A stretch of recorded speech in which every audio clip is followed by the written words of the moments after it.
All right, guys, well, welcome back to the channel. Hope you guys are having a fantastic day. And as you guys can see from the thumbnail, I'm going over everything that we've done to the 435i in the last couple weeks. All right, so as you guys can see right here in front of you guys, you got three things: the old N55, the transmission, and then the new N55. Well, today we were able to get the transmission disconnected from the old N55. That's one of the key components we needed to do in order to get this new N55 ready to throw into the 435i. And yes, I said N55 and 435i so many times right there. So it honestly isn't that bad to uninstall this transmission from the N55. I mean, granted, it is out of the car, so that makes it a little easier. But you have your normal bell housing bolts and then the flex plate bolts that you have to crank the N55 over. So being a one-man team, I had to lay on the floor, have a breaker bar on my right hand, and turn it until we got all of the 6 bolts that were connected to the torque converter. So now that the old transmission is out, we are ready to finally bolt it up to this N55, which it should be a little bit easier. I don't plan on putting it on the cherry picker. I want it leveled just like this. And with having this transmission jack, you can level it lower or higher. So we should be good to go, and it should be a lot more easy to put this in there.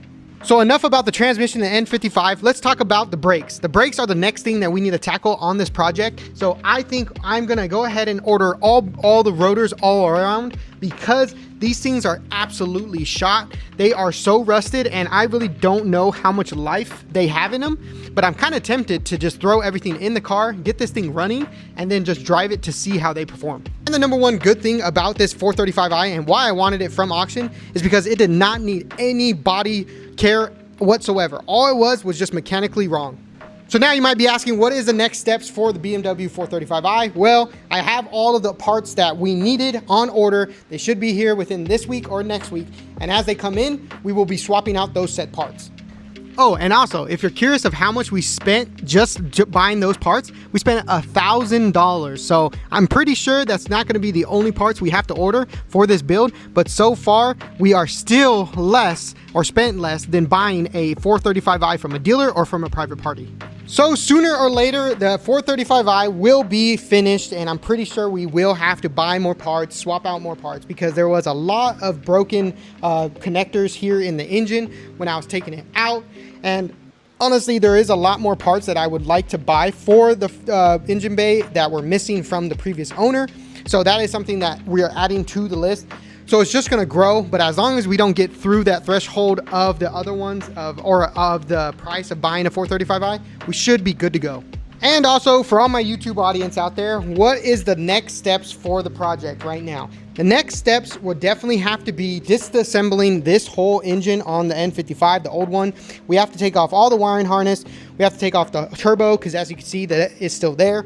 Then we have to transfer everything here on the N55. The one thing though that I do want to point out, and this is the reason why we ended up buying a new motor instead of rebuilding it, you can see how much components are missing on this engine versus the newer engine. This parts just alone, when I was pricing it out, was going to be around $2,500 or $1,500 just to get all this replaced. With this one, we were able to secure a nice finished completed N55 engine with only 40,000 miles. And this is off of a 2017 X5 35i. But what really sucks about this whole entire build is they're both N55s, right? Or you would think they have compatible parts. Well, I found out that the oil pan, since this one is shot, I had to buy a new one, but since we got the new engine, it already has a completed oil pan. Well, comes to suck because since this is an X5, this has a whole different oil pan than the old N55 engine.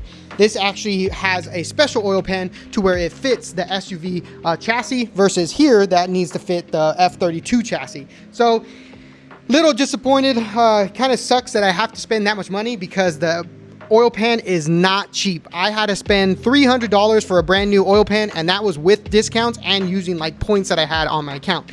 They go for around brand new $500 to $600. It's insane. Don't know why, but man, BMW, you are expensive.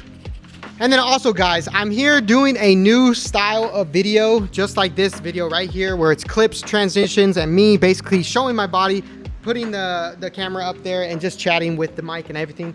Let me know if you guys like this kind of videos on YouTube, or do you like the more in-depth long videos. I'm trying to make it more interesting, more interactive when you're looking at this kind of stuff. So let me know what you guys think. Do you guys like the transitions? Do you guys like the short little content? Do you like the just straight to the fact kind of points? Don't show anything or don't show any work. Let me know what you guys think. But honestly, this is the way how a lot of the social media platforms are going. So this is why I started doing it.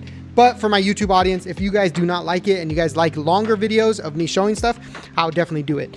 But I do want to say to you guys, I will be putting the camera up when I do the transmission on the new one, or when I raise the car up in the air and then I put the engine in, all that, bolted all up. That stuff I will be recording long time. I won't be doing videos like this, but this is kind of an update video. So let me know, update videos, do you like them like this, or do you want all the videos like this? So guys, without further ado, if you guys like the video, don't forget to like, comment, subscribe. Tell me what you guys are so hyped to see on the BMW when it is done. Is that the turbo kit? Is it the way I'm going to build it? The wheels that's going to go? Let me know what you think. And like I say in all my videos, if you can believe it, you can achieve it. And I'll catch you guys in the next one.